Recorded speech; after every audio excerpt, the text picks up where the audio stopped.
Une vidéo courte et rapide par rapport à faut-il culpabiliser de ne pas regarder les informations? Évidemment, je parle de moi quand je parle de ça parce que moi, je n'allume pas ma télévision pour regarder ça. Pas parce que je me fous de l'actualité, pas parce que je dénigre, pas parce que je veux faire du déni. Je vais vous donner ma raison, vous verrez si elle résonne ou pas. La raison pour laquelle je fais pas ça, c'est parce que de toute façon, les infos nécessaires, souvent elles arrivent à mes oreilles.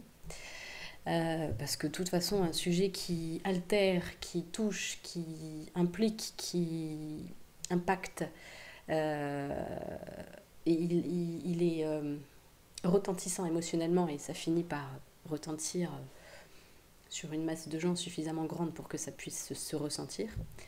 Et puis les infos, ça circule. Je fais confiance aux informations pour circuler lorsqu'elles doivent arriver à nos oreilles. Alors après, je trouve que ça peut être vraiment très intéressant pour ce qui est d'aller vraiment chercher dans le détail, si on veut vraiment connaître certains sujets, notamment des sujets phares, des sujets vraiment comme le Covid, comme la guerre qui a lieu actuellement. Mais dans ce cas-là, aller chercher des informations, soit beaucoup d'informations de médias très différents, de toute façon, il n'y a que ça à faire pour avoir une base et puis partir de quelque part. Si je vous dis ça, c'est parce que j'ai pas méga confiance dans la véracité de ce qu'on peut entendre sur les grandes chaînes de télévision, n'est-ce pas? Et ou alors chercher à avoir des médias qui n'ont pas d'intérêt qui n'ont pas d'intérêt autre que celui d'informer. Et ça, c'est beaucoup plus compliqué parce que souvent, notre volonté d'informer, et ça vaut pour moi sur ma chaîne, notre volonté d'informer, c'est qu'elle est orientée vers un but, elle est orientée vers quelque chose, elle a un but. Elle est rarement simplement dans l'idée d'informer, elle est souvent pour renforcer une opinion, pour convaincre, etc. Et c'est très difficile de faire le contraire. Évidemment, c'est très difficile de fonctionner autrement que comme ça, parce qu'on est impliqué. Et que, voilà. Mais en tout cas, il ne s'agit pas de faire de déni, mais il y a un truc qui est sûr, c'est que pour les personnes qui sont par exemple anxieuses, il y a des personnes plus anxieuses que d'autres. Pour les personnes anxieuses, commencer sa journée par exemple en regardant ça, ou regarder en boucle, ça impacte. Et le souci, c'est que ça va renforcer l'imaginaire négatif, ça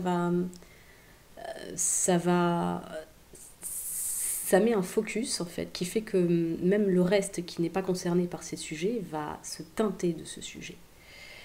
Et le problème, c'est que souvent on veut agir, on a vraiment volonté d'agir parce qu'on est pour la paix, on est pour la sécurité, la sienne et celle des autres, on est pour l'harmonie, on est pour des causes qui nous font la vie plus belle.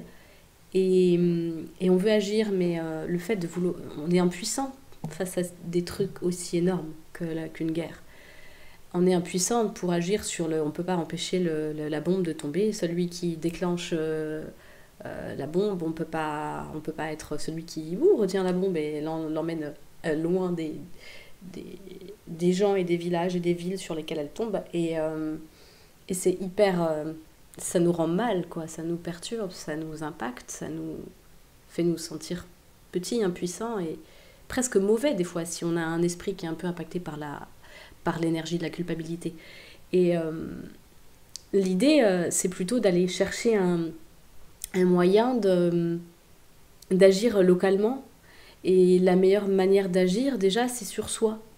C'est de commencer à voir ce que ça génère chez nous et de commencer à se donner à soi-même quelque chose de doux, quelque chose d'apaisant si on est angoissé, de relaxant. De commencer par soi parce qu'on veut aller sauver les autres, on veut empêcher les horreurs d'arriver, mais l'idée c'est vraiment en fait d'envoyer l'énergie de ce qu'on veut. Je sais plus qui disait soit Gandhi je crois, soit ce que tu veux, soit déjà toi ce que tu veux voir être dans le monde, soit pose les actions que tu voudrais voir être posées dans le monde. Enfin, c'est à l'échelle locale que ça commence. Et après, ça vibre, ça génère, ça se déploie et c'est contagieux. Mais il faut que ça parte de soi. Alors, c'est pas évident, toujours. Mais c'est une idée importante, en fait. Parce que sinon, on reste coincé dans notre impuissance et Et au final, on a tout perdu. On n'est pas régénéré soi et on n'agit pas pour la paix, on n'agit pas pour l'amélioration de la situation. C'est con à dire, mais voilà. Donc, je pense qu'on peut mieux agir pour les causes qui nous parlent et qui nous sont importantes quand on commence à les appliquer pour soi et qu'ensuite on les bouge à l'échelle locale. Voilà. Après, ça, grandissant, ça peut créer des mouvements, des associations, des choses, mais vraiment, si on n'a pas commencé par ça, ça complique les choses. Voilà. Ça me tenait à cœur de faire cette vidéo parce que moi, je me rends compte, c'est vraiment d'expérience que je vous dis ça, que d'expérience, vraiment, quand moi, je suis mal, dans la culpabilité et dans une énergie d'impuissance,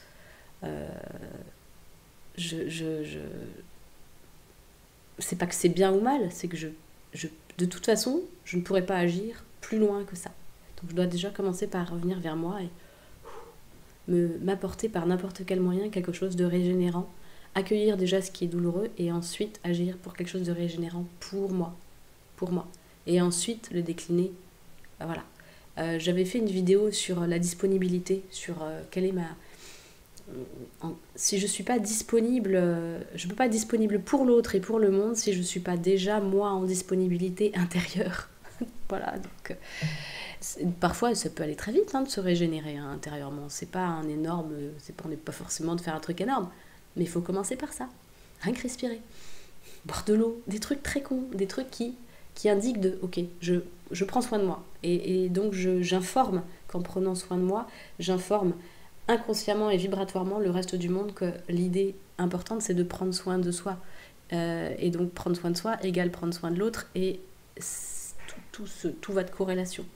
On prend soin chacun et le prendre soin prend du sens global et général. Voilà, je sais pas si j'ai été claire, en tout cas j'ai été authentique et j'ai essayé de vous délivrer ce que je voulais vous passer comme message. À très bientôt, ciao.